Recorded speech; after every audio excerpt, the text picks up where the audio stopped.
नमस्ते, मेरा नाम सौरभ है। आप लल्लन टॉप देख रहे हैं। लल्लन टॉप की सबसे चिकोलाइट आइटम देख रहे हैं जिसका नाम है किताब वाला। चिकोलाइट किस लिए? क्योंकि बड़े बड़े जाबड़ ऑथर लोग जिन्होंने अपनी मक्कारी को पछोड़ के पीछे छोड़ दिया वो फाइनली किताब लिखते हैं। हमारे नैनो को उनको पढ़ने का सुख मिलता है, न्यूरॉन्स अपनी हैसियत भर चकमक करते हैं, थोड़ा बहुत समझते हैं और फिर हम उन ऑथर्स को आमंत्रित करते हैं अपने कमरे में, जिसको शास्त्रों में स्टूडियो कहा गया है, बातचीत के लिए। आज की किताब है भिक्षु। अजीब सा नाम लग रहा है ना? ये आपको आखिरी में खुलासा करूंगा और अमितेश जी अगर मैं भूल जाऊं तो आप याद दिला दीजिएगा कि ये कॉल भरा है मैंने। भिक्षु को लिखा है राजकुमारी ने।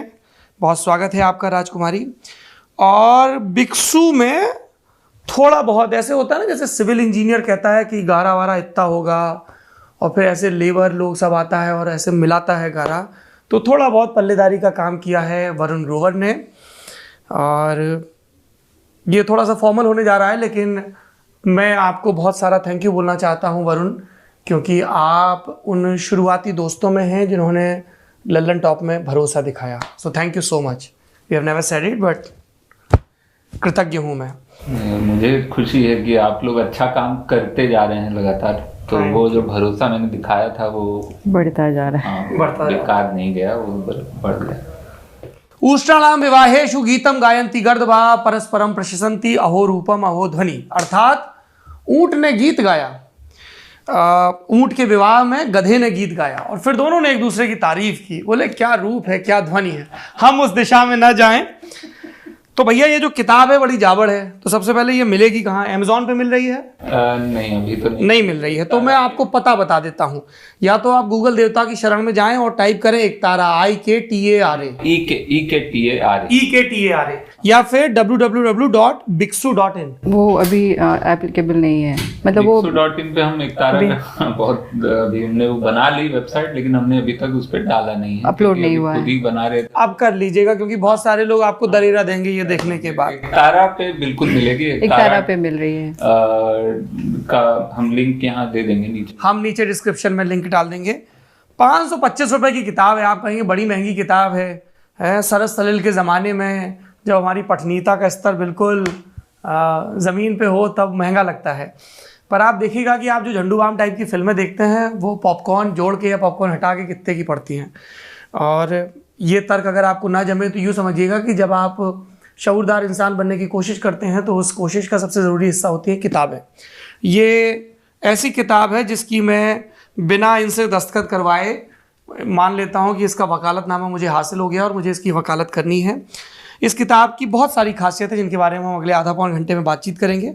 सबसे बड़ी खासियत ये है कि ये हिंदी में लिखा गया ग्राफिक नॉवेल है और ये थोड़ा सा ऐसे राज कॉमिक्स और सुपर कमांडो ध्रुव का बहुत ही देसी संस्करण है। और इसमें मधुबनी शैली की जो पेंटिंग होती है उसका इस्तेमाल किया गया है। और ये भिक्षु की कहानी है और इस कहानी को इसके अंजाम तक इन लोगों ने पहुंचाया वो बता देता हूँ। मूल कथा है विकास कुमार विद्यार्थी की, पटकथा है वरुण ग्रोवर की, संवाद है विवेक विद्यार्थी और राजकुमारी यानी आपके, आकल्पन एवं चित्र भी आपके हैं और फॉन्ट है किमिया गांधी का। मैंने पहली दफ़ा देखा कि किसी किताब में फॉन्ट के लिए क्रेडिट दिया गया हो। इसकी क्या कहानी है?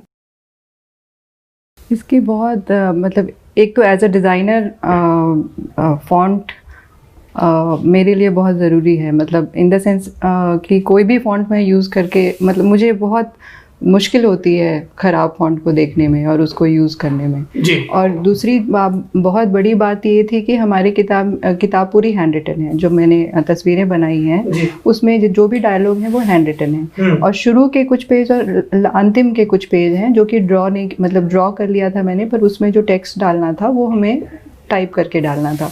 तो मेरे लिए मुश्किल ये थी कि अगर मैं कोई भी, एक तो हिंदी में फ़ॉन्ट इतने कम हैं और सबसे बड़ी दिक्कत है, और उस ऊपर से जो फ़ॉन्ट हैं वो इतने ज़्यादा ऑफिशियल, इतने ज़्यादा मतलब क्लीन वाले दिखते हैं कि अगर मैं वो यूज़ करूँ तो उनका जो विजुअल लैंग्वेज है और मेरे किताब में जो हैंड रिटन लिखाई है उसकी जो विजुअल लैंग्वेज है एकदम उलट है। एकदम बहुत ऑपोजिट है। और डिज़ाइन सेंस में अगर मैं उसको देखूं तो ये बिल्कुल आंखों खटकने वाली बात है। हाँ, जैसे आप गोबर से आंगन लीपे बिल्कुल, और फिर आप वो जो उसमें डिजिटल प्रिंटिंग वाला रंगोली चिपका दे, वो वैसी बात हो जाती। तो इसलिए मैं मेरे लिए उलझन थी कि मैं इतने कम हिंदी के फॉन्ट में से कौन सा फॉन्ट चूज़ करूं। और उसी समय वरुण के एक फ्रेंड किमिया गांधी से हमारा कांटेक्ट हुआ और उन्होंने हमें पता चला कि उन्होंने नया फॉन्ट डिज़ाइन किया है। अच्छा। और उन्होंने किसी एक इंसान के, शरद नाम था ना उनका, क्या नाम था? जी, शरद। हाँ, शरद 76। हाँ, तो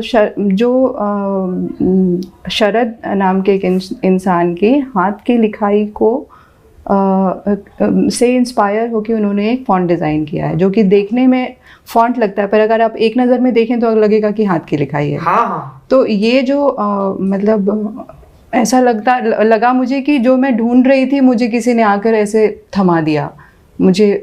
तो मुझे बहुत ही अच्छा लगा और उसके लिए मैं क्रेडिट ना दूं ऐसा, ये नाइंसाफ़ी होगी, मतलब नाइंसाफ़ी होगी।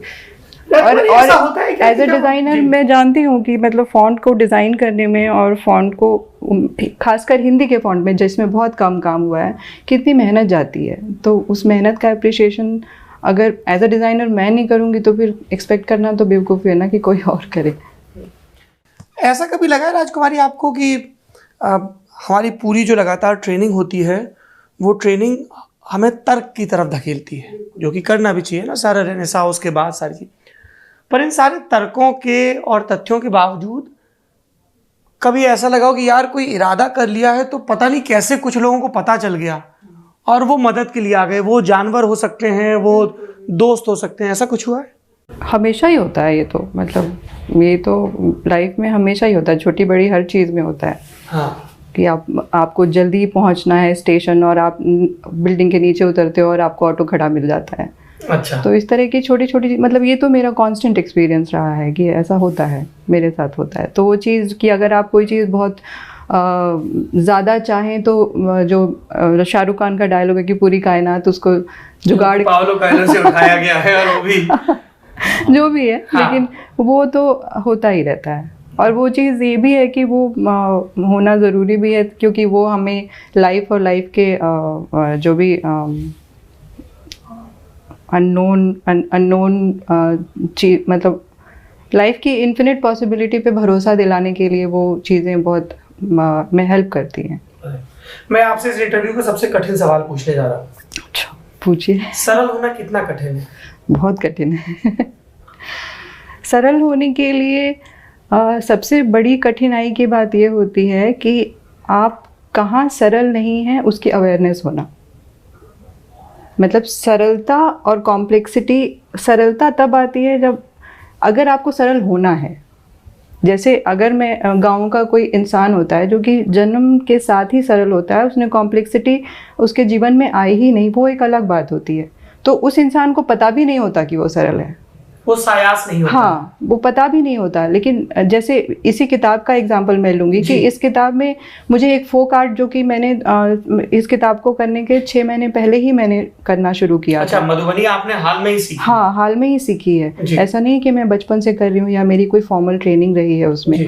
तो इस चीज़ को मैंने जैसे पहले भी कहा कि हमारे देखने का नज़रिया, हमारे और उस देखी हुई चीज़ को आर्ट में ऐसे उतारने का नज़रिया जो है वो 3D है। तो कोई भी चीज़ हम देखते हैं 3D में, तो हम जब उसको बनाते हैं तो हमारी मेमोरी 3D की होती है, हम उसको 3D बनाना चाहते हैं। पर फोक आर्ट फॉर्म है कि एकदम उसको सरल बना दो, सरलतम बना दो। और सरलतम बनाने के बाद आप देखो कि वो किस तरह से बनता है, तो उसका पूरा फॉर्म अलग हो जाता है। तो ये जो मेरे लिए ये प्रोसेस रहा है कि जब मैं उस तरह से, देखने में बहुत आसान लगता है, गोल मुंह बनाया, आँख बनाया, नाक बनाया, ऐसा लगता है कि कोई भी ड्रॉ कर देगा, जो कि मुझे भी लगा था। अच्छा। जब मैंने शुरू में बनाने की कोशिश की, लेकिन जब मैं बनाती गई तो मुझे समझ आया कि इसके लिए बहुत सारी अनलर्निंग की ज़रूरत है। मैंने जो सीखा है और मुझे जो जिस तरह से ड्रॉ करने की आदत रही है, उस चीज़ को छोड़ना पड़ेगा। तो जब आप किसी चीज़ को छोड़ना पड़ेगा, ये एहसास होता है, तब आपको समझ आता है कि आप किस पॉइंट पे कॉम्प्लेक्स हैं। तो कॉम्प्लेक्सिटी की अवेयरनेस आती है, उस कॉम्प्लेक्सिटी तजने के क्रम में। हाँ, और उस कॉम्प्लेक्सिटी को आप लेट गो करते हैं, तब जाकर सरलता निकलती है, जो कि अपने आप होती है अंदर। लेकिन उस सरलता के स्पर्श को हम भूल जाते हैं, क्योंकि बहुत सारा पढ़ा है, बहुत सारा देखा हुआ है, तो इन्फॉर्मेशन ओवरलोड जो है वो आपके आर्ट में भी निकलता है। खासतौर पे एक ऐसे दौर में जब हम हर वक्त ट्विटर पे, व्हाट्सएप पे भयानक प्रोसेसिंग चल रही है, तो उस समय आपका दिमाग जिस कॉम्प्लेक्सिटी के लेवल पे, जितने कॉम्प्लेक्स तरीके से इंफॉर्मेशन को प्रोसेस करता है, और उसके बाद एज अ आर्टिस्ट आपको एकदम सरल चीज़ें बनानी है। इसलिए बचपन में हर बच्चा गोल सन बनाता है और वैसे ही चिड़िया बनाता है, और देखकर हर किसी को अच्छा लगता है, लेकिन वो चीज़ हम अभी क्यों नहीं बना पाते? और हम चाहकर बनाने की कोशिश भी करते हैं तो वो नकली लगता है, उसमें वो भाव, वो बात नहीं आती, क्योंकि वो यकीन नहीं होता, क्योंकि वो नेचुरली नहीं आता। तो किसी भी आर्ट में फीलिंग, जो कहते हैं कि फीलिंग कम्युनिकेट करती है आर्ट। आँख तो बस ऐसे करके आलमंड जैसा शेप बना दिया, बीच में ये बना दिया, पर वो आँख अगर आपको कुछ कह नहीं रही है तो वो आर्ट नहीं है। पर उसके कहने के लिए वो जो है वो बहुत नेचुरली आना पड़ेगा, वो जो तब वो आर्ट में वो जान आती है। और वो नेचुरलनेस आने के लिए मुझे बहुत सारी चीज़ें छोड़नी पड़ी आर्ट के बारे में और ड्राइंग के बारे में, जो बायसेस बोल सकते हैं या जो भी कंडीशनिंग बोल सकते हैं, जो कि एक तरह का काम करने से हो ही जाता है। आप एक तरह का काम करते हैं, एक तरह से चीज़ों को देखते हैं, तो आप एक तरह के बन जाते हैं जिसका रियलाइजेशन नहीं होता। जब आपको दूसरी तरह का कुछ करना होता है तब रियलाइजेशन होता है कि अच्छा ये चीज़ है जो मैं लेकर चल रही हूँ, ये करने के लिए ये छोड़ना पड़ेगा। तो मेरी एक्सपीरियंस के हिसाब से मतलब वो अनलर्निंग बहुत मुश्किल भी हो सकता है। मेरे लिए मुश्किल था शुरू में। अच्छा, देखिए मैं दुविधा में हूँ। अभी 3 सिरे खुल गए हैं आपके जवाब से। एक जब आप ये सब मुझे बता रही थी तो बड़ा हो सकता है कि सब लहजे में बड़ा अजीब लगे, बड़ा ऊट पटांग लगे, पर मैं सोच रहा था कि हम लोग छोटे थे तो सब गांव में, बुंदेलखंड में ऐसे टोली बना के दिशा मैदान के लिए जाते थे। जैसे ये नहाने जाता है भिक्षु, और जब बैठते थे खुड्डी पे खेत में तो वो चींटी चल रहा है तो उसके भी पीछे हमारा वो एक सीख है नीम का, उसको लेके थे कहाँ तक जा रहा है, फिर वो दूब भी उलट पलट रहे हैं, पत्ता कितना सूखा, और दुनिया जहान चीज़ें चलती थी। आज की तारीख में आप जाते हैं और वो मोबाइल पे आप चेक कर रहे हो, आपको समझ में भी नहीं आ रहा दिशा मैदान वही दृश्य है। एक सिरा। दूसरा सिरा, आज की तारीख में अगर आप किसी इंसान को बोल दीजिए कि वो वैसे है तो वो मॉरली एक्सेप्ट करना उसके लिए बहुत बड़ी डिफ़िकल्टी होगी कि अच्छा ऐसे भी जाया जा सकता है। मतलब उसके दिमाग में ऐसा भी सवाल आ सकता है कि अच्छा कहीं मैं अर्थ को गंदा तो नहीं कर रहा हूँ, यहाँ पे ये तो करने की चीज़ नहीं है, is it allowed, should it be done. ऐसे लोगों को जिनको लगता है कि दिशा मैदान सिर्फ शौचालय में करना चाहिए, मैं स्वच्छ भारत के खिलाफ नहीं हूँ। उन्हें सोपान जोशी की एक कमाल की किताब है जल थल मल, वो ज़रूर पढ़नी चाहिए। तो उन्हें स्वच्छता की जो भारतीय और ज़मीन से उपजी संकल्पना है वो समझ में आएगी। और दूसरा सिरा, जब आप ये सब अनलर्न का प्रोसेस बता रही, मैं आऊँगा आपके पास। जो अनलर्न का प्रोसेस है राजकुमारी, उसमें मेडिटेशन का कितना रोल है? मतलब वो क्योंकि अलग अलग स्कूल हैं मेडिटेशन के, किसी स्कूल से बंधना ना बंधना, पालथी मार के आँख मूंद के बैठना, मतलब वो सिंथेसिस कैसे होती है? क्योंकि इसमें भी एक प्रसंग आता है, जब वो सेमिनार हो रहा है तो वो आंखें बंद करवाते हैं, तो शुरू में उसको बोझिल लगता है, फिर भिक्षु को मज़ा आने लगता है। और ध्यान की मेरे ख्याल से सबसे अच्छी अवस्था वही कही गई जब आपको ध्यान में मज़ा आने लगे, क्योंकि आखिरी में तो ब्रह्मानंद सहोदर की ही बात है, आनंद की ही बात है।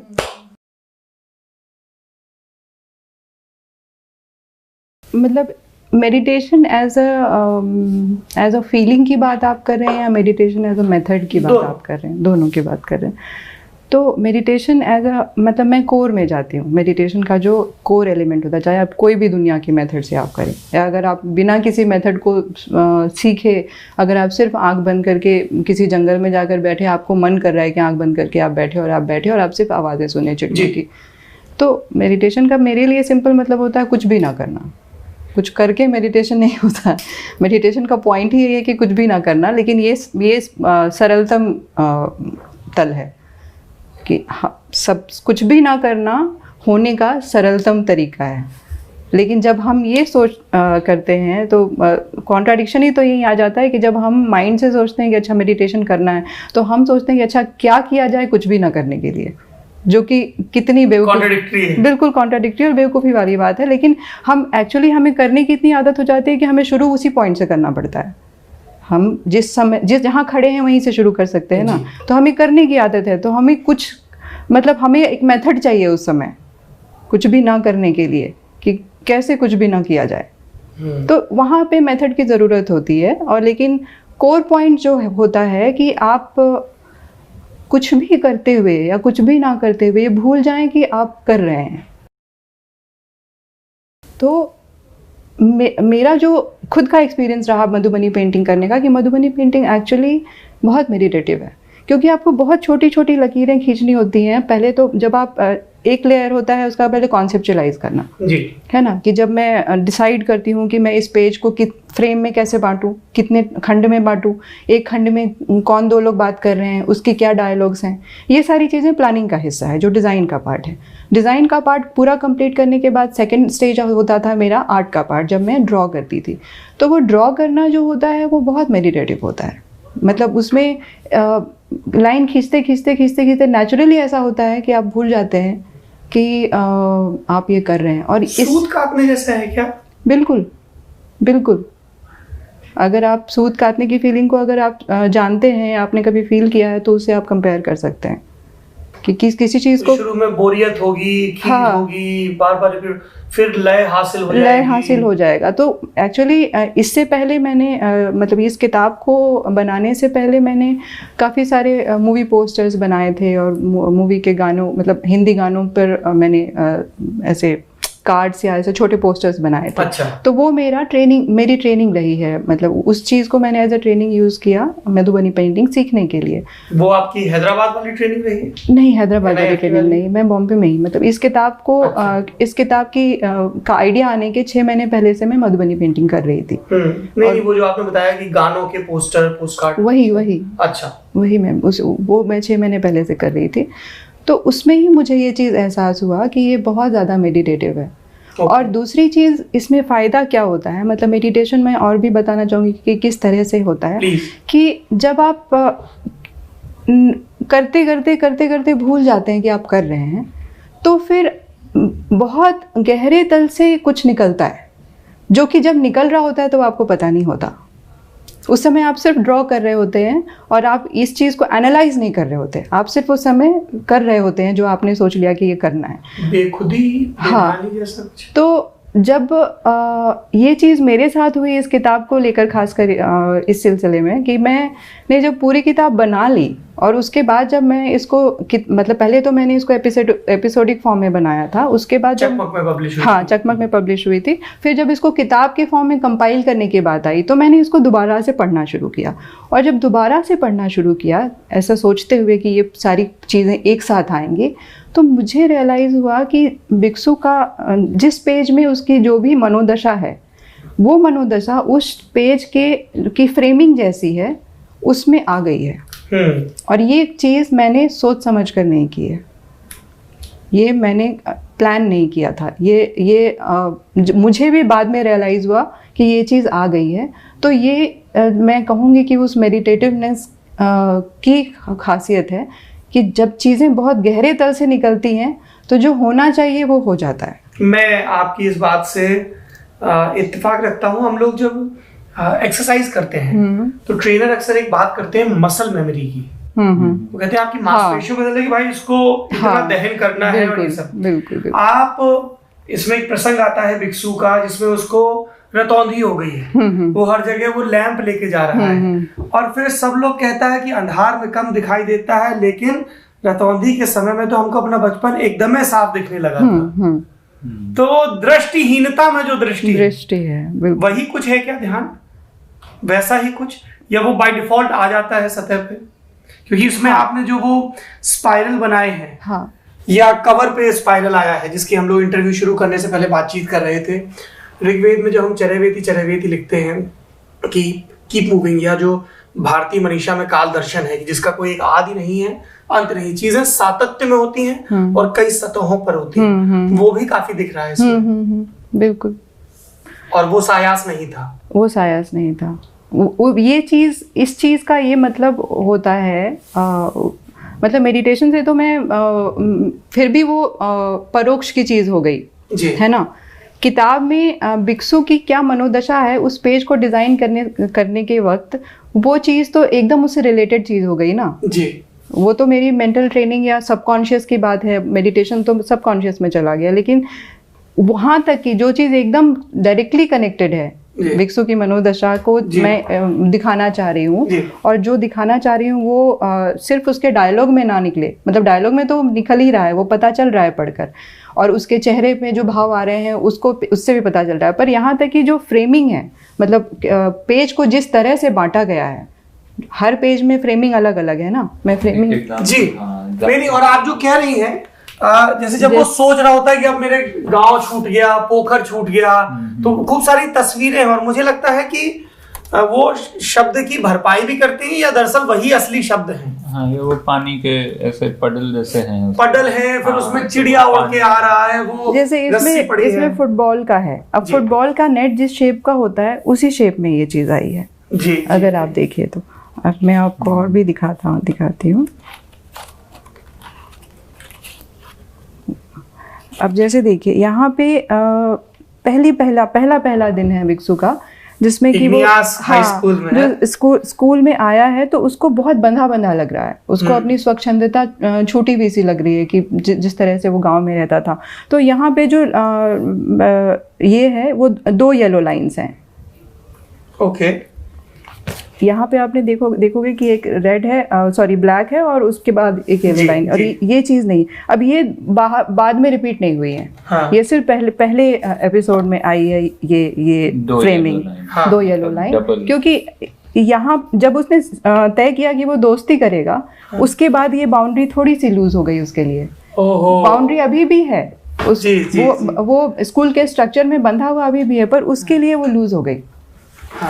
अब और बड़ा सही है, वो भिक्षु रो रहा है, बोर्डिंग में चला गया, फिर एक दिन वो अपने आप से कहता है कितना रोगे तुम, सब दुखी हो जाएगा, तो कहता है क्या करें, तो रोने का विकल्प, एकाकीपन का विकल्प क्या बोले, दोस्ती करते हैं। हेलो मेरा नाम भिक्षु है। एक और जब तितली वाला प्रसंग आता है, वो प्रेम क्या है, हाँ, जैसे तो वो भी बड़ा मजेदार है। अब ये पूरा रास्ता है, और रास्ते में रास्ता और बातचीत के दौरान इन दोनों का रिलेशन, भिक्षु का अपने दादा के साथ जो रिलेशनशिप बिल्ड होता है, तो ये पूरा का पूरा ये चीज़ रास्ते के फॉर्म में आया। अब जब मैं डिसाइड करती थी कि मुझे इस पेज को कैसे बांटना है, तो मुझे पता होता था कि इतने डायलॉग होंगे, लेकिन मुझे ये नहीं पता होता था कि इतने पेज में इतना डायलॉग आ जाएगा, इतने स्पेस में। अच्छा। तो करने के बाद पता चलता है ना। लेकिन मतलब मैंने ये चीज़ पहले डिसाइड की, इस पेज को इस तरह से बांटना है, ये मैंने पहले डिसाइड किया, और उसके बाद फिर मैंने तय किया कि अच्छा अब कौन सा एलिमेंट कहाँ ड्रॉ होगा, कौन सा डायलॉग कहाँ आएगा बाद में। तो ये सारी चीज़ें अगर प्लानिंग के लेवल पे आप देखें तो मतलब बहुत ही कॉम्प्लेक्स है, लेकिन ये चीज़ बिना सोचे अपने आप हुई है, और जिसमें मुझे सोचना नहीं पड़ा। अगर मैं सोचती होती तो शायद इतने अच्छे तरीके से आ भी नहीं पाता, लेकिन ये बिना सोचे आया है। जैसे वो वाला पार्ट कहाँ चला गया, जैसे ये मतलब उसके इन्फैचुएशंस की कहानी है, तो उसमें दिल कितना अच्छा छीलती है पेंसिल दिल। फिर वो साइकिल का, वरुण बाबू कितने साइकिल के आप चेन चढ़ाए?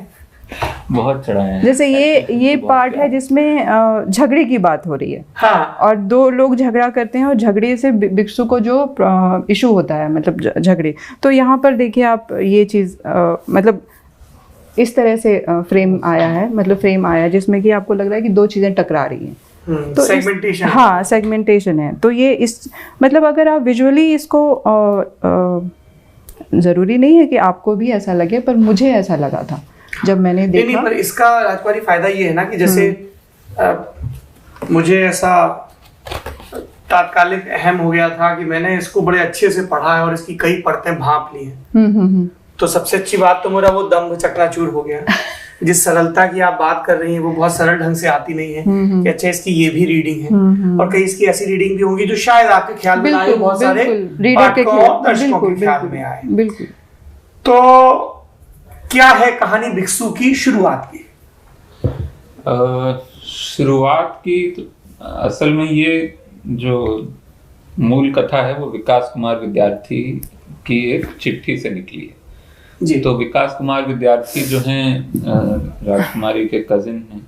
अच्छा। और वो उन्होंने एक चिट्ठी लिखी थी अपने भाई बहनों को। और ये जो ज्यादातर घरों में होता है कि गर्मी की छुट्टियों में ननिहाल सब लोग जाते हैं जी। और एक कजिन्स की एक टोली होती है। तो ये भी इनका भी वही था कि बहुत क्लोज रिलेशन था। तो पूरे 10-12 कजिन हैं भाई बहन और उन्हीं में विकास कुमार रहे। और वो उन्होंने जब चिट्ठी लिखी एक ऐसे ही लिखी थी कुछ मतलब किसी कोई ऐसा बहुत बड़ा उनका मोटिव नहीं था। बस एक 25-26 पेज की एक चिट्ठी थी जिसमें ये 26 पेज की नहीं 35 पेज की थी। 35 पेज की चिट्ठी थी। तो उसमें बहुत सारे ऐसे प्रसंग थे और किसी ऑर्डर में भी नहीं थे, जो एक लीनियर ऑर्डर नहीं था। बस उसमें प्रसंग थे जो उसने अपनी एक बहन को लिख के भेजी थी और फिर उसकी फोटोकॉपी उसने कुछ और भाई बहनों को भेजी जिसमें कि राजकुमारी को भी भेजी। और वो चिट्ठी जब हमने पढ़ी तो हमको पढ़ के लगा कि एक तो बहुत गजब की एक अलग दुनिया है जो मैं नहीं जानता था। राजकुमारी भी उतना नहीं जानती, बोकारो स्टील सिटी में और उसके बाद फिर मुजफ्फरपुर में इंजीनियरिंग, फिर हैदराबाद में NIFT और फिर दिल्ली में काम, फिर बम्बई। तो मतलब शहर ही देखे उस तरह से वो वाला गांव नहीं देखा है जो इसमें है। और वो भी बोर्डिंग स्कूल, गांव में बोर्डिंग स्कूल जाना मेरे लिए, क्योंकि मैं तो पूरा ही शहर में ही रहा हूँ हमेशा जी।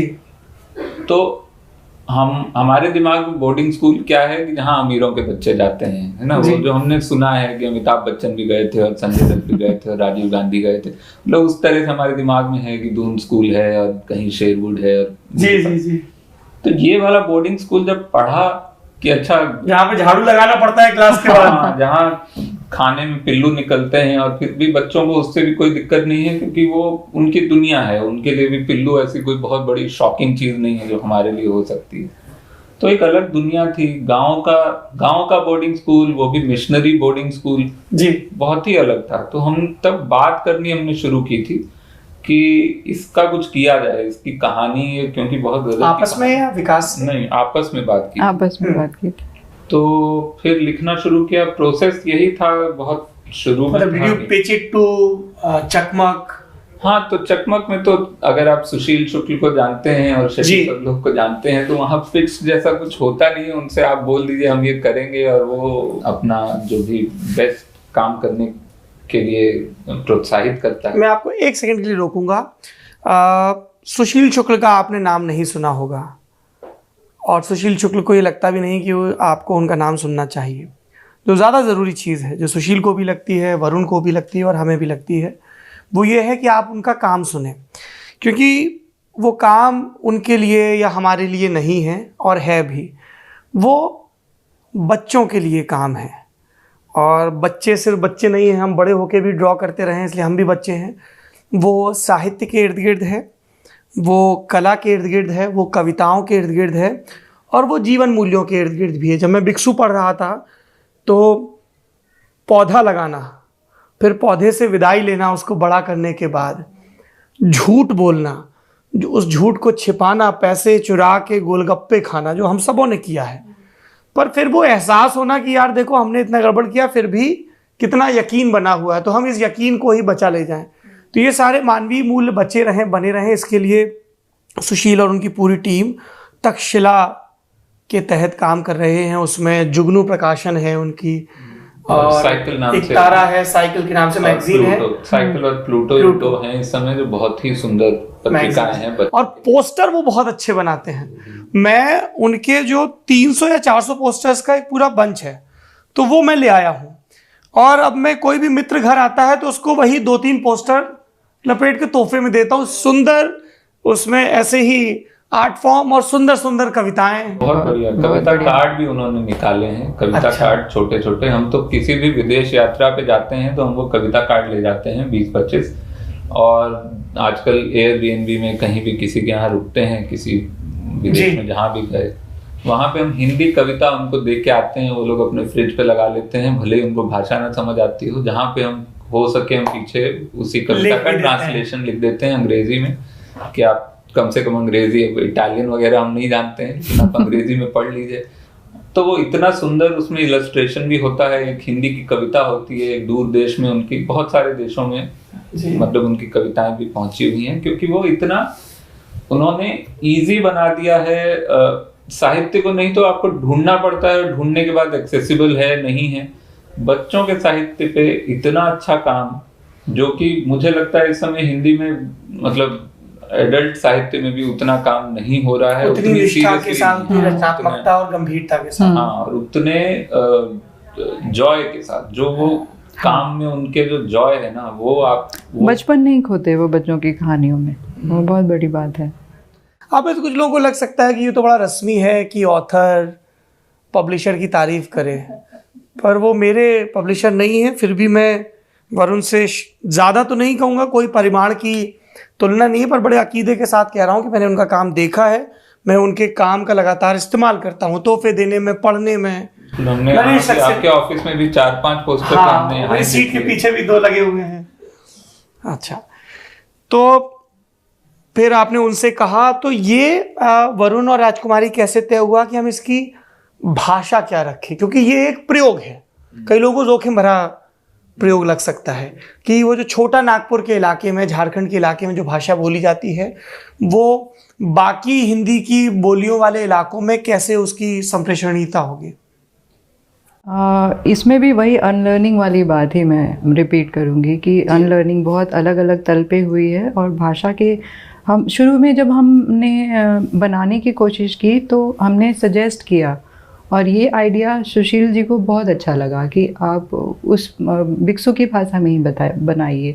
लेकिन क्योंकि हमारी आदत होती है शुद्ध हिंदी पढ़ने की, और हम साहित्य को शुद्धता के साथ जोड़ते हैं, तो हमने कभी इस भाषा में या उस तरह की भाषा में कोई कहानी या कोई किताब नहीं पढ़ी, तो हमारे दिमाग में ये पॉसिबिलिटी, ये आइडिया आना कि ऐसा हो सकता है, मुश्किल हो जाता है। और उसमें बहुत सारे सवाल, संशय, मतलब दूसरा तो बाद में सवाल करेगा, अपने अंदर, अपने मन में बहुत सारे संशय आते हैं कि करना चाहिए, नहीं करना चाहिए।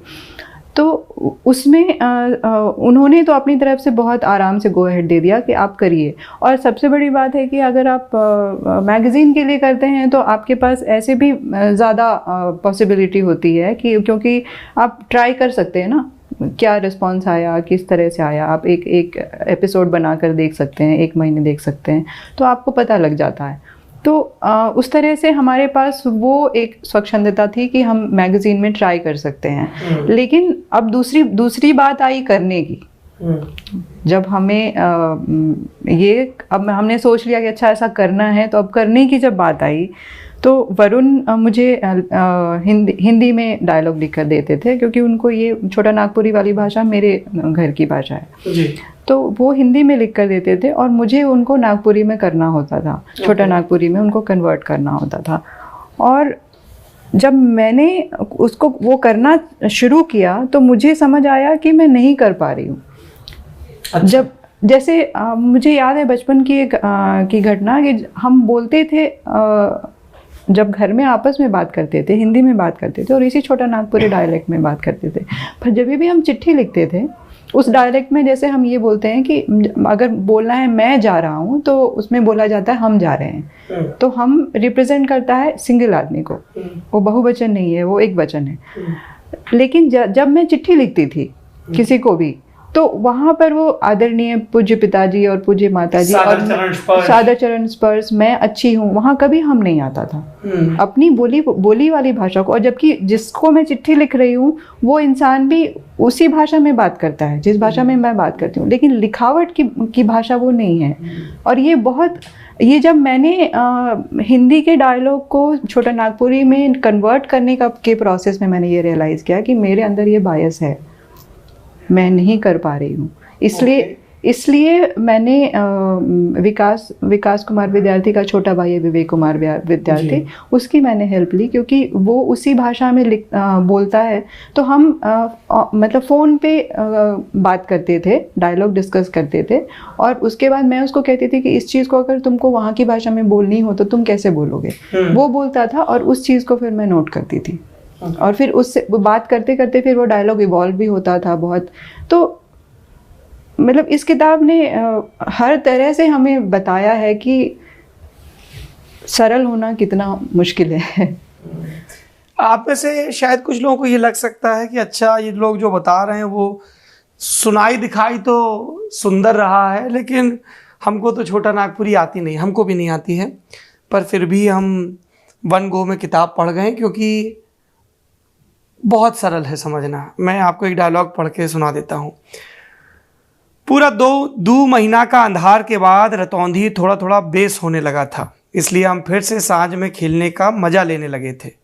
ये रतौंधी के चलते 2 महीना हम इतना सब्जी खाए कि नींद में भी सब्जी सपनाते थे। अब देखिए ये मुश्किल नहीं है। कुछ एक शब्द ऐसे हैं जो हो सकता है कि आपको मुश्किल लगे, मुझे भी लगे, इसलिए लेखक द्वय ने इस चीज़ का ख्याल रखा है कि इस किताब का जो आखिरी चैप्टर हो वो हो शब्दार्थ, और शब्दार्थ में बड़े मज़ेदार शब्द हैं। अभी पिछले दिनों में जयपुर लिट फेस्ट में था, तब वहाँ भी भाषा को लेकर इस बात का जिक्र हो रहा था कि नया शब्द सीखने की जो ललक होती थी ना, कि खलीते में जेब में नया पैसा आ गया खनक रहा, वो अब वो ख़त्म हो गया है नया शब्द। तो इसमें मैंने, हमारे एक साथी हैं विनय सुल्तान, मैं उनको पहाड़ सिंह बोलता हूँ, बड़ा मक्कार है, तो मुझे एक कोढ़ियाँ बेग करके नया शब्द मिल गया उसके लिए। कोढ़ियाँ बेग बोलते हैं आलसी मेढक को। अच्छा, आप भी उसी इलाके के हम तेजी। हाँ, और गेंदा लाथना मतलब फुटबॉल का खेल, पुरकस मतलब जम के, और बिहान का मतलब होता है सुबह है, बिहान का। तो ऐसे कई आप नए शब्द भी सीखेंगे जी। बिहान जो है वो छोटे छोटे बच्चों को बहुत पसंद आए। ये हमको जिस चीज का डर था कि ये हाँ। शब्द इतने मुश्किल हैं कि शायद बच्चे रिजेक्ट कर दें, लेकिन चकमक में जब छपने लगी और सबसे पहला फीडबैक भाषा पे आया कि बच्चों को भाषा बहुत पसंद आ रही है भिक्षु की, क्योंकि उनके लिए नए नए शब्द थे। तो कोई एक 6 साल की कोई बच्ची थी, उसको बिहान बहुत पसंद आया, उसने ये स्पेशली लिख के भेजा चिट्ठी कि बिहान जो है, या उसके पिताजी ने चिट्ठी लिखी कि उसको बिहान, वो हर रोज वो बिहान बिहान बोलती है, उसको बहुत अच्छा लगा। तो हमको वहां से भी कॉन्फिडेंस आया कि अच्छा, ये तो जो सही बात है, बच्चों को असल में नए शब्द ज्यादा पसंद आते हैं, क्योंकि जो गुलजार साहब भी कहते हैं कि बच्चों को तो सब कुछ ही जो उन्होंने बनाया टकबक किया, जो वो जिस तरह की, या और पहले जाएं तो दानू दाना सुर अगर मगर डोले नैया, जो या चड्डी पहन के फूल खिला, जो सबसे क्लीशे पर तुरंत कनेक्ट करने वाला एग्जांपल है। हाँ, या अबोल ताबोल जो है सत्यजीत रे के पिताजी, नाम में उनको भूल रहा हूँ, सत्यजीत रे के पिताजी जो है वो अबोल ताबोल लिखते थे, जो कि अगड़म बगड़म या मतलब उस तरह के जो जिब्रिश में, जिनको भाषा की शास्त्रीयता में निरर्थक शब्द कह के किनारे धर दिया जाता है। हाँ, तो जिब्रिश उन्होंने कविताएं लिखी हैं बच्चों के लिए, जिनका कोई मतलब नहीं है, वो बांग्ला में लिखी हैं, लेकिन स्वर और ध्वनि है। हाँ, तो बच्चों को तो फिर स्वर और ध्वनि से मतलब है, तो वो असल में वो जो है, ये ध्वनियां जो है वो असल में हमारी बोलियों में बहुत ज्यादा हैं, और शुद्ध भाषा जहाँ आ जाती है, खड़ी बोली आ जाती है, उसमें सारी ये जो है ध्वनियां खत्म हो जाती हैं, क्योंकि उसमें हम लोग बहुत ही सद के बोलने को ज्यादा इज्जत। और ये गड़बड़ भी रही कि मतलब हम आप तो अपने अपने स्तर पे गिलहरी की पूंछ जितना प्रयास कर रहे हैं, पर एक बड़े स्तर पर आंचलिकता के जरिए जो एक मेन स्ट्रीम भाषा बन गई, उसको समृद्ध करने की जो कोशिश थी ना, कि हम सब अपने अपने गांव के शब्द लेके आए और टाँक दें। एक बड़ा सा पेड़ है, उसमें हम चूड़ी लटका दें, हम फुन्ना लटका दें। आप ये सब बता रहे थे बच्चों की भाषा। मेरी एक बहन रहती है पुणे में, तो वो वहाँ एक बड़ा प्रतिष्ठित स्कूल है, बिशप कॉटन स्कूल, तो बच्चे वहाँ पढ़ते थे, तो बड़ा अंग्रेज़ी तौर तरीके जो ज़रूरी हैं आज की तारीख में कई लोगों के हिसाब से। तो वो उरई आया, और हम उन दिनों BSc कर रहे थे वहाँ पे, तो वो मामा जी करके बड़े पॉलिश ढंग से बात बोला, मामा जी मेरे को प्यास लगी है, तो थोड़ा वो मराठी स्टाइल में हिंदी। तो मैंने कहा यार मामा तो तुझे ऐसे पानी पिलाएगा नहीं, नमन नाम है उसका, तो बड़ा हो गया, बीटेक कर लिया। तो मैंने कहा फिर मेरे को क्या करना होगा मामा जी? मैंने कहा तुम्हें बोलना होगा, शिब्बू मामा मेरे को ढुकास लगी है। अभी ढुकास बुंदेली का शब्द है जो आपको बहुत तेज प्यास लगे। तो बोला अच्छा। तो वो थोड़ी देर में फिर आया, बोला मामा मेरे को ढुकास लगी है। तो मैं दौड़ के गया और लोटा में भर के उसके लिए पानी, मैंने कहा ले बेटा पी जा। अब मैं तो ये बोल के भूल गया। कुछ रोज बाद दीदी वापस पुणे गई और वो भांजे श्री वापस स्कूल गए, और उसके कुछ रोज बाद दीदी का फोन आया, बड़ी नाराज, थोड़े हास के टोन में लेकिन नाराज। बोले तुमने ये क्या सिखा दिया नमन को? तुमने क्या हो गया? बोले वो बिशप कॉटन में गया, उसने 4 और बच्चों सिखा दिया और 5 बच्चे जाके मैम से बोल रहे मैम मेरे को, ma'am I have to go for ढुकास। अब वो वहां गदरकट्टी पेरेंट्स टीचर मीटिंग में कि मिसेस शुक्ला आपके ये बच्चा कुछ ढुकास ढुकास बोलता है, तो आधी क्लास ढुकास बोलने लगी। तो ये अद्भुत चीज है भाषा की। नहीं, और ये जो सॉरी कि बोली वाली जो भाषा होती है जिसमें ध्वनियाँ शामिल होती हैं चीज़ों की मीनिंग को ये करने के लिए, उसमें बहुत सारे वेरिएशन होते हैं। जैसे इसमें है हमारे छोटा नागपुरी में अगर बहुत ज़्यादा काला, जो एकदम बहुत काला को भैरंट काला, हाँ भैरंट काला, जैसे आपने भैरंट बोला, वहाँ गुजगुज बोलते हैं। गुजगुज, हाँ, तो काला अपने आप में ही काला है, वो काला थोड़ा सा ग्रे शेड का भी हो सकता है, लेकिन गुजगुज काला मतलब एकदम काला, जैसे काला, हाँ हाँ। जैसे लाल अगर होता है बहुत लाल, जैसे पलाश के फूल लाल होते हैं या टेसू के, तो वो उसको टहटह लाल बोलते हैं। टहटह अब टहटह का कोई अपना मतलब नहीं होता है, लेकिन वो एक ध्वनि है जो आपको एग्जेजरेशन की फीलिंग देती है, और वो एग्जेजरेशन की फीलिंग से आपको वो कम्युनिकेट हो जाती है मीनिंग। तो इस तरह के बहुत सारे, अब जैसे चिड़ियों के नाम जो हैं छोटा नागपुरी में, अब एक चिड़िया जो है वो हेटेटोय करके उसकी आवाज होती है। हेटेटोय, हाँ हेटेटोय, तो उसका नाम ही हेटेटोय है। वो टिटहरी टिटुई तो नहीं हाँ, उसी तरह की आवाज होती है। तो वहाँ पे टिटहरी तो टिटहरी है, हेटेटोय अलग होगी। अच्छा। तो इस तरह की बहुत सारी वहाँ की सारी चिड़िया का जो नाम है वो उसके आवाज से संबंधित है, उसके आवाज की ध्वनि कहीं ना कहीं रिप्रेजेंट होती है, और फिर उस आवाज को अगर आप पहचानते हैं और उस चिड़िया तो फिर उसका रूप भी आप पहचानते हैं, तो वो इतना प्यारा लगता है, मतलब उस चिड़िया की पहचान है। इस बातचीत से इतनी गिरहें खुल रही हैं। ये राजकुमारी बता रही, तो हमारे गांव में जैसे अभी अंग्रेजी में होता है हम लिखते भी, मैसेज में भी टाइप करते हैं, मतलब व्हाट्सएप का तो सबसे ज्यादा अब्यूज्ड रिप्लाई यही है, हमको समझ में नहीं आ रहा तो HM। तो हमारे यहाँ गांव में लड़के लड़ते थे और उनको खारिज करना है किसी को, ये कुछ तो वो पॉज करेंगे, बोल रहे हिट। अब हिट को आप कैसे लिखोगे? बिल्कुल है? जैसे हम लोग एक शब्द बोलते हैं, अगर जैसे कोई चीज है, जैसे वरुण मुझ पे हंसता भी है इस बात को लेकर कि बीच में किसी एक लाइन है और दूसरी लाइन है, और उसके बीच में अगर आप थोड़ा सा कंफ्यूज हो गए, आपको नहीं समझ आ रहा कि क्या बोलना है, तो उस एथी, तो फिलर के, ये मैंने JNU में जब मैं आया तो जो बिहार के जो दोस्त थे ना, तो वो कुछ बोले और पॉज की जगह एथी। उनको यार एथी तो ये ब्रह्मांड का मतलब हर निर्वात में एथी है। तो हमने पूछा एथी क्या होता है? बोले जो कुछ नहीं होता वो एथी होता है। तो अथी होता है कि एथी होता है? जैसे भी बोल लो आप। मैंने अथी सुना है। हाँ, जैसे अंग्रेजी में आप बोलते बोलते अटक जाए तो लाइक बोलते हैं ना, व्हाटएवर बोलते हैं, लाइक बोलते हैं, बोल रहे हैं कि okay I was going there, you know there was, या यू नो बोलते हैं या लाइक बोलते हैं, तो उसी का अथी है। कितना बढ़िया है। और एथी क्या मीन कर रहा है वो उसके टोन पर डिपेंड करता है, मतलब बोल हाँ, तो वो बोले कि वो जो अगल बगल के शब्द हैं उनके बीच का वो जो भरसार है वो है गारा है। जब इस पूरी कहानी को आप लोगों ने कंसीव किया, जो विकास ने चिट्ठी में लिखी थी 35 पन्ने की, तो क्या कुछ अपनी तरफ से जोड़ा घटाया? मैं थोड़ा बहुत आप लोगों को जानता हूं, तो मुझे थोड़े बहुत आप लोग भी नज़र आए, जो मैं इंटरव्यू शुरू करने के पहले बोल भी रहा था कि हम सब के जीवन में, जिसको हम अंग्रेजी में सिर्फ एक शब्द के सहारे कह देते हैं, इन्फेचुएशन, हम सब के जीवन में जो एक ख़ास किस्म के प्रेम के अंकुर फूटते हैं, और वो ज़रूरी नहीं कि किसी विपरीत लिंग के व्यक्ति की वजह से ही फूटे।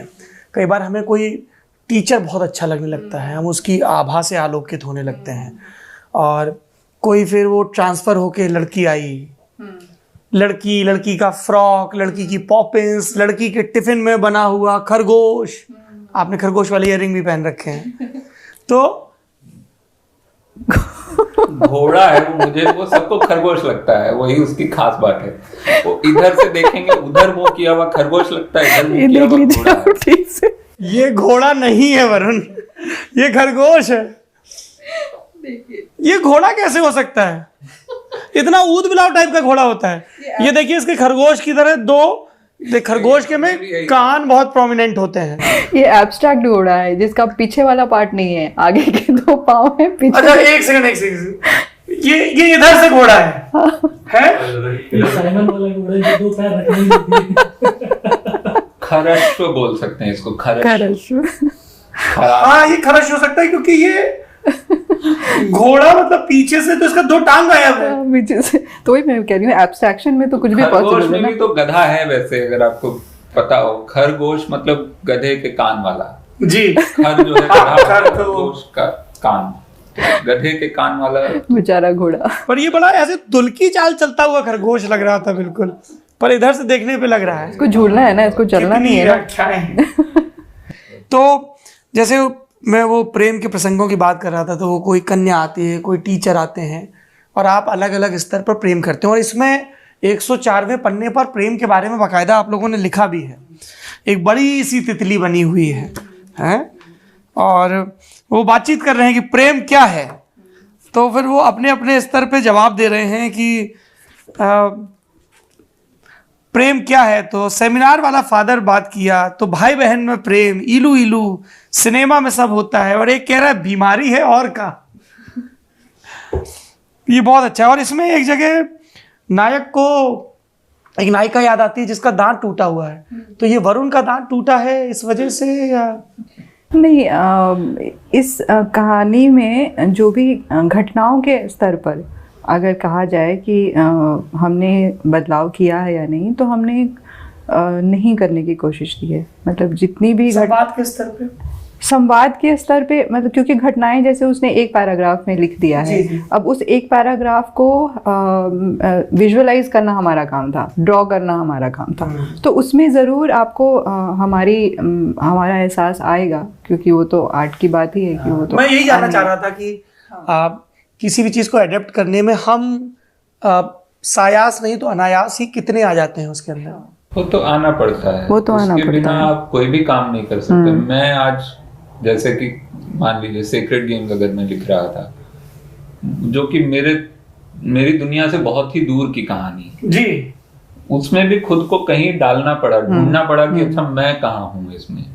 मेरा जो भी एक्सपीरियंस रहा है लाइफ को लेकर, या जो भी अंडरस्टैंडिंग है चीजों को लेकर, वो सिनेमा हो या साहित्य हो या बम्बई हो, उसको लेकर वो कहाँ डाला जा सकता है उसमें, तो वो करना ही पड़ता है। ये तो फिर भी थोड़ी नजदीक की कहानी थी कि कोई हमारे जानने वाले थे जिनकी चिट्ठी थी, जी। और एक दुनिया थी जिसमें कि एक नॉस्टैल्जिया था, जो कि अपना एक कनेक्शन नॉस्टैल्जिया से बहुत स्ट्रॉन्ग सबका ही रहता है। तो और वो नॉस्टैल्जिया भी करीब करीब उसी दौर का था जिस दौर के हम थे कि सिनेमा हॉल। हाँ, 98 में प्यार किया तो डरना क्या, आई हाई स्कूल देखे निकले तो उसमें वो गाना चल रहा है, वो जाने जाना। तो वो बहुत सारी चीजें थी जो आसानी से इसमें मिल गई। तो फिर उसके बाद आप भले ही आप लिख रहे हैं कहानी बिक्सो की, लेकिन आप फिर मानने लगते हैं कि अच्छा ये कहीं ना कहीं ये मैं भी हूँ या हो सकता हूँ, और अगर मैं ये होता तो मैं क्या करता, या मैं किस तरह से इस चीज को डील करता।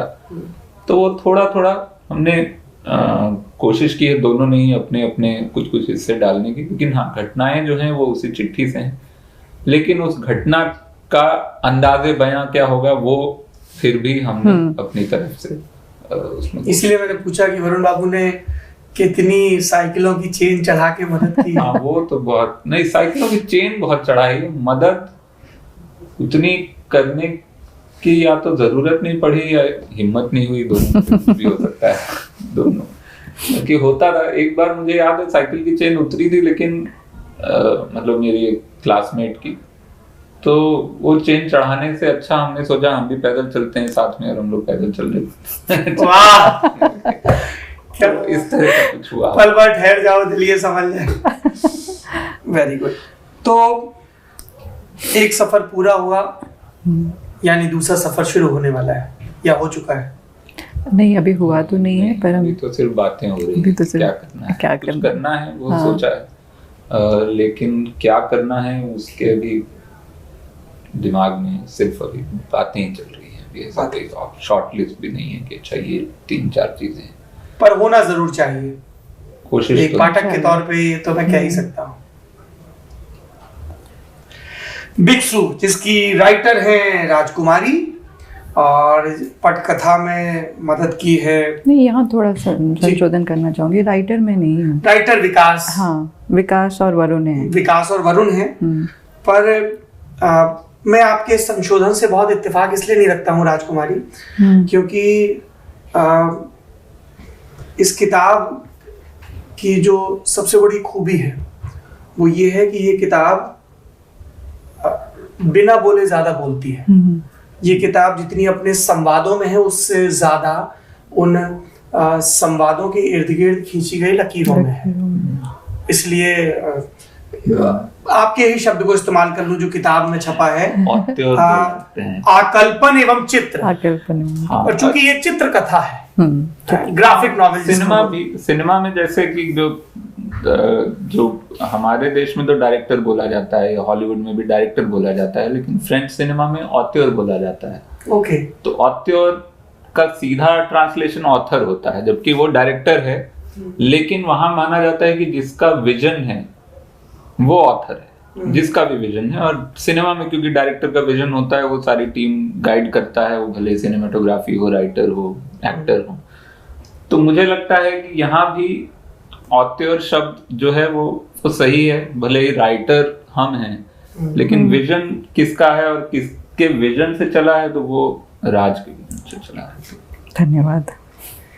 12 साल की उम्र में भिक्षु को अपने घर से दूर एक मिशनरी बोर्डिंग स्कूल में भेज दिया गया। एक तरफ थी पीछे छूटे घर, गांव और परिवार की याद, और दूसरी तरफ नई दुनिया, दोस्त और बोर्डिंग स्कूल के विचित्र अनुभव। कहीं घुड़मुड़िया सर की निराली अंग्रेजी, तो कहीं फादर चोनास का सरल ज्ञान, कभी खाने में पिल्लू और कभी चोरी से कुएं में स्नान। दुख, सुख और रोज नई सीख के बीच 5 साल का सफर, जीवन के सबसे सुंदर समय की रंग बिरंगी कहानी।